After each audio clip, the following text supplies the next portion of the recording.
खून करून पुरावा नष्ट करणे, हाणामारी करणे यासह अनेक गंभीर गुन्हे दाखल असणारी मिरज तालुक्यातील कवठेपिराण येथील सूरज पाटील टोळी सांगली आणि कोल्हापूर जिल्ह्यातून 2 महिन्यांकरता हद्दपार करण्यात आले।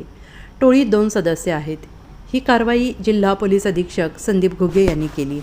हद्दपार करण्यात आलेल्यांमध्ये सूरज संभाजी पाटील वय वर्ष 29 आणि अक्षय नामदेव पाटील वय वर्ष 27 दोघेही राहणार कवठेपिराण तालुका मिरज यांचा समावेश आहे।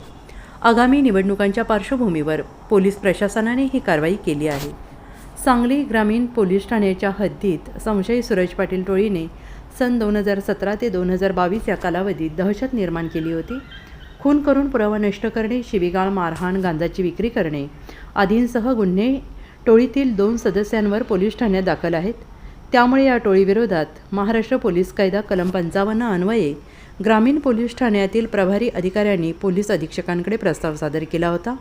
प्रस्तावाची चौकशी करण्यासाठी हा उपविभागीय पोलीस अधिकारी अण्णासाहेब जाधव यांच्याकडे पाठवण्यात आला होता।